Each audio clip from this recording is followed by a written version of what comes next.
what I'm going to do, I'm going to take this box here. This is an outdoor box. 4x4, 4x4 by 2. You can see I'm repurposing this box. This was used before, so I'm going to have to work with that later.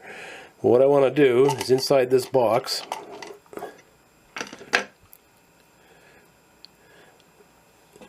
is put a fan with some kind of filtration in there. I'm not sure exactly what I'm going to use for a filter yet, but I'm going to put this fan in this box to pull air through while I'm soldering, to extract the fumes. So I'm going to start with that box. I got the fan. I need to use a boost converter because the fan is 12 volts and the input is likely going to be anywhere from 5 to 9 volts. I'm still contemplating whether to just hardwire a USB cord on there and make it 5 volts. In either case, I'm going to need the boost converter to up the juice to 12, which is what the fan needs. This fan is 12 volts. And an indicator light, so if it's running off a battery pack, I know it's on. So I don't waste the battery pack. This is a 12 volt lamp. You can see that or not. 12 volts. I picked up a whole bunch of these from my local source. They were in the clearance bin. And I picked up a bunch of these super mini micro toggle switches. Super micro mini. Put that on there, turn it on and off.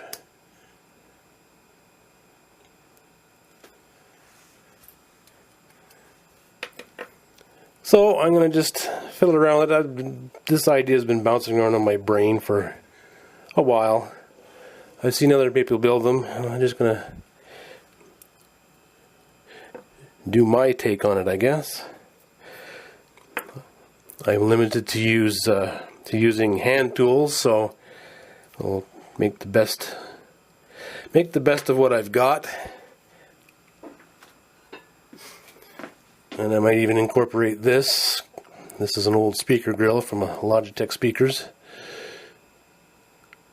Maybe divide it in half and put a grill on the intake side and a grill on the exhaust side. Make it look nice, pretty. Step number 1, big hole. Big hole. This is so the fan can move air. The fan would go inside the box here like this, like so, in the bottom. And that's just to suck air in from this side. Still trying to decide if I should put a pre-filter before the fan or just put stuff after the fan. Still deciding. I need to make a similar hole in the top cover, the filter end, so that the air can escape, if you will. This lovely 2.5 inch disc, PVC. Step number 2 is lunch. So I'm going to have something to eat, and then I shall continue. Stay tuned. Well, there's no turning back now. Hello. This is the filter end of the box. I'm going to put a grill on the end here and put the filter material inside here. That's the inlet side. See, I've already got the mounting screws marked and drilled there for the grill work on this side. Coming along rather quickly. I think the most fiddly part of it all is going to be the grills, cutting and filing the grills. But yeah, it's coming along. Stay tuned. There we go. This is the exhaust side. The filter would go in here. It's the outside. There's a little offset here, I see that. That might bug me enough to fix it.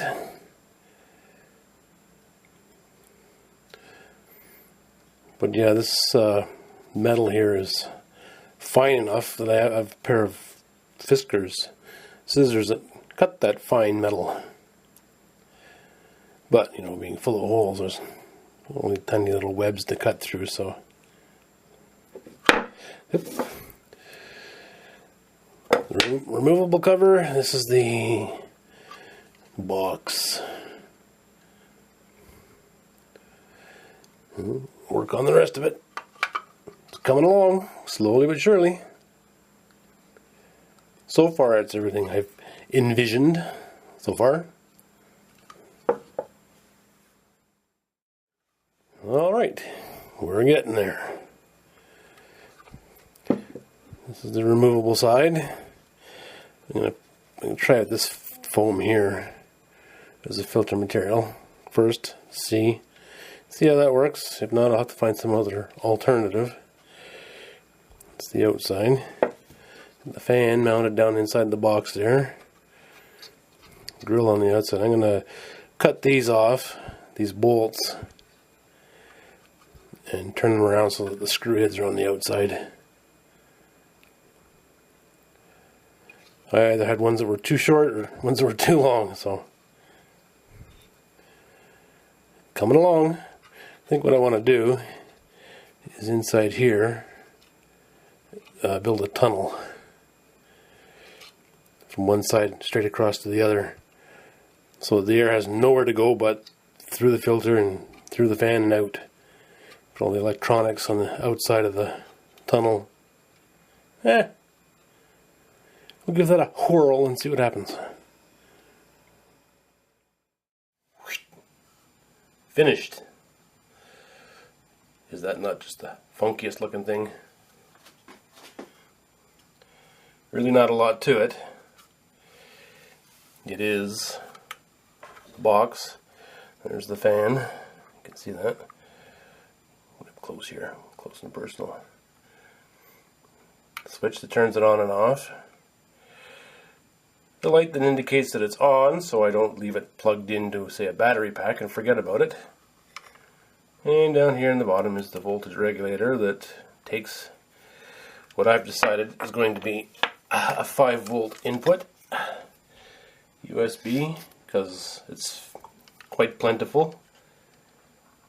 You can pull 5 volts off a computer or off of a wall wart or a power bank. So that's what I decided. It's going to be 5 volts in. And then the voltage regulator here bumps it up to 12 volts through the switch and the indicator, so the fan goes bzzz, and there you go. Pretty simple. Pretty straightforward stuff. Grill on the back. Mostly for aesthetics. The super micro mini switch, on, off. I had these holes in the side here, and what I did was I just took the leftovers from the big holes I had to cut and covered them from the inside. Biggest change was this on the bottom. Decided it was too low sitting on the table by itself, so I grabbed this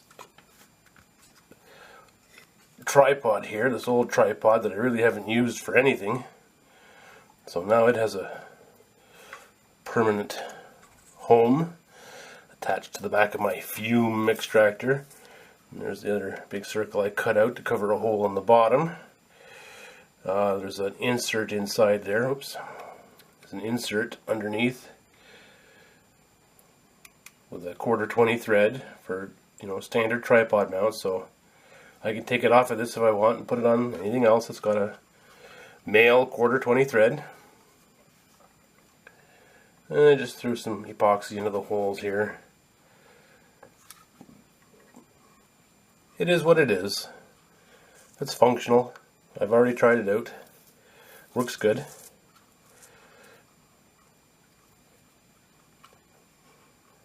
next thing on my thing to do with projects is wire management. How to arrange things better, because this, well, you know, ain't never gonna see that. But big wad of wire down in the bottom there. So, and it stands up there. This way I can put it right where I'm soldering. I solder right in front of it. And this is the intake side. Basically a hole with a grill on it, and then this foam. Not sure what that foam is from or what it's for, but well, it seems to be working quite well as a filter material for fume extraction. I've already tried it out. Smoke goes in and nothing comes out the back, so I guess that's a good thing. Traps all the smoke, so this stuff doesn't get all covered in schmutz, really. Not if the filter's working. There you go, my latest little project. Fume extractor for soldering. Soldering.